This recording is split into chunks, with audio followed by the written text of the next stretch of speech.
Hi అండి. ఈ వీడియోలో చేదు లేకుండా కాకరకాయ కూర ఎలా చేయాలో చేసి చూపిస్తాను మీకు. రైస్లోకి అయితే చాలా బాగుంటుందన్నమాట. సో అట్లీస్ట్ ఒక 1 వీక్ అయినా ఫ్రిడ్జ్లో పెట్టుకుంటూ ఉంటుంది, ఏమీ పాడవదు, చాలా టేస్టీగా ఉంటుంది. అది ఎలా ప్రాసెస్ చేయాలో మీకు చేసి చూపిస్తాను. పెద్దవాళ్ళ కాలం నాటి కర్రీ అండి. టేస్ట్ చాలామంది చేదుగా ఉంటుందని, టేస్ట్గా ఉండదని తినరనమాట. సో చేదు లేకుండా ఈవెన్ మా పిల్లలు ముక్కలు కూడా తింటారు, కాకరకాయ ముక్కలు, అంత బాగుంటుందన్నమాట. అది ఎలా చేయాలో మీకు ఈ వీడియోలో చేసి చూపిస్తాను. నేను ఇట్లా కాకరకాయలు తీసుకున్నాను, 2 మాత్రమే తీసుకున్నాను. కాకరకాయలు తెల్ల కాకరకాయలు, నల్ల కాకరకాయలు అని ఉంటాయి, ఏదైనా పర్లేదండి.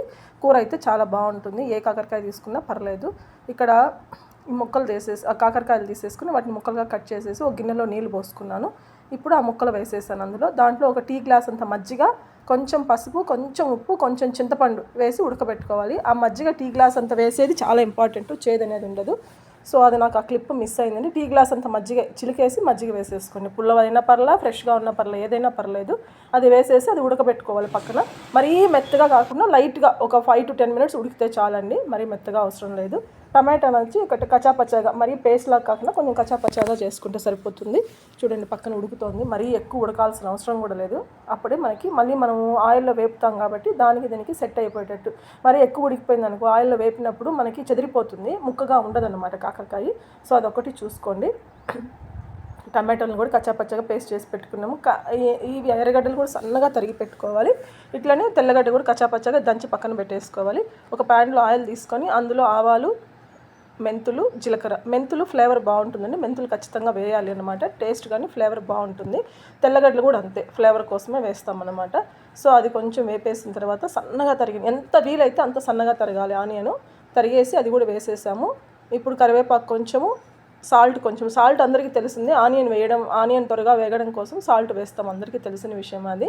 సో అది త్వరగా వేపేసుకొని తర్వాత ఈ తెల్లగడ్డలు కచ్చాపచ్చాగా దంచుకున్నాం కదా, మన తెల్లగడ్డ పొట్టు తీసి అది వేసేసుకోవడము. పొట్టు తీసి వేస్తారు, పొట్టు తీయకుండా వేస్తారు. పొట్టు తీసి వేసేయడం కంటే పొట్టు ఉండి వేస్తేనే టేస్ట్ బాగుంటుంది తెల్లగడ్డలు ఎప్పుడు. సో అది వేపేసుకున్న తర్వాత ఇట్లా ఎర్రగడ్డలు మరీ ఎర్రగా ఏం వేగాల్సిన అవసరం లేదు, మళ్ళీ కాకరకాయతో వేగాలి కాబట్టి మాడిపోతాయి. సో లైట్గా వేపుకుంటే చాలు. కాకరకాయలు కూడా వేసేసి అది బాగా నూనె తేలే వరకు వేపుకోవాలి. కరివేపాకు కూడా వేసేసాను, కడిగిన కరివేపాకు వేసాను. ఇది కూడా వేసేసుకుని ఆయిల్ బాగా పైకి తేలే వరకు వేపుకోవాలండి. అప్పుడే అందులో ఉన్న చేదుదనం అంతా పోతుంది, టేస్ట్ బాగుంటుంది కర్రీ అయితే. చూడండి ఆయిల్ అంతా పైకి తేలింది, ఆవాలు, కరివేపాకు, కాయలు అన్నీ బాగా మగ్గిపోయి ఆయిల్ పైకి తేలింది అనమాట. ఈ స్టేజ్లో ఉన్నప్పుడు మనం ఆల్రెడీ కచ్చాపచ్చాగా మిక్సీ పట్టించుకున్నాం కదా టమాటాలు, అవి వేసేయాలన్నమాట. అది కూడా బాగా పచ్చివాసన పోయి ఆయిల్ పైకి తేలే వరకు మూత పెడుతూ వేపుతూ తీసుకుంటూ మూత పెడుతూ అట్లా మగ్గించుకోవాలి. దీంట్లో కూడా ఆయిల్ పైకి తేలాల వరకు మనం మగ్గించుకోవాలి. చూడండి అంత పేస్ట్ వేసినా కూడా అంత బాగా ఉడికిపోయి పచ్చివాసన పోయేసరికి ఆయిల్ అంతా పైకి తేలింది.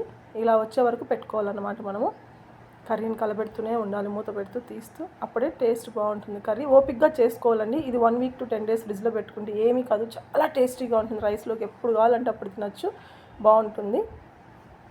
చూడండి ఆయిల్ అంతా పైకి తేలింది, టమాటాలు మగ్గిపోయి పచ్చివాసన పోయి.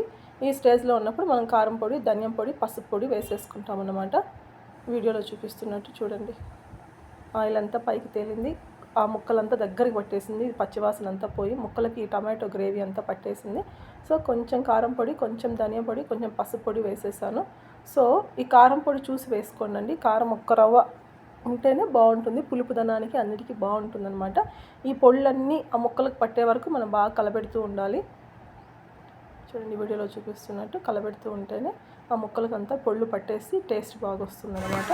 సో ఇలా వచ్చినప్పుడు మనం ఆల్రెడీ చింతపండు నానబెట్టి జ్యూస్ తీసుకుంటాము, ఆ చింతపండు జ్యూస్ని ఇందులో పోయాలి. ఈ పులుపుదనానికి ఆ చేదుకి సూపర్ కాంబినేషన్, చాలా బాగుంటుంది టేస్ట్గా. కొంచెం పుల్లగా, కారంగా, చేదనే ఫ్లేవర్ కానీ, ఈవెన్ కాకరకాయ కూర మనం చెప్తే కానీ తెలియదు, ఆ ముక్కలు చూస్తే కానీ తెలియదు అన్నట్లు ఉంటుంది కర్రీ అనమాట. చాలా బాగుంటుంది. చూడండి ఇట్లా ఈ స్టేజ్లో మనము సాల్ట్ కానీ నేనైతే కళ్ళుప్పే పడతాను కదా, అవంతా అడ్జస్ట్ చేసుకొని పులుపు కారం అడ్జస్ట్ చేసేసుకొని ఇంకా మూత పెట్టేసుకోవడమే. చూడండి ఆయిల్ పైకి తేలింది, కర్రీ అంతా మగ్గిపోయి ఆయిల్ పైకి తేలింది. ఈ స్టేజ్ వచ్చినప్పుడు ఇంకా కొంచెం కొత్తిమీర వేసేసుకొని దింపేసుకోవడమే. వేడి అన్నంలోకి అయితే సూపర్ టేస్టీగా ఉంటుందండి. ఎవరైనా ఫస్ట్ టైం నా ఛానల్ చూస్తుంటే సబ్స్క్రైబ్ చేసుకోండి. ఇది కాకరకాయ కూర మా ఇంట్లో ఎప్పుడు చేసినా మా ఇంట్లో అందరికీ చాలా ఇష్టం ఈ కర్రీ. ఇదన్నమాట. Thank you, bye.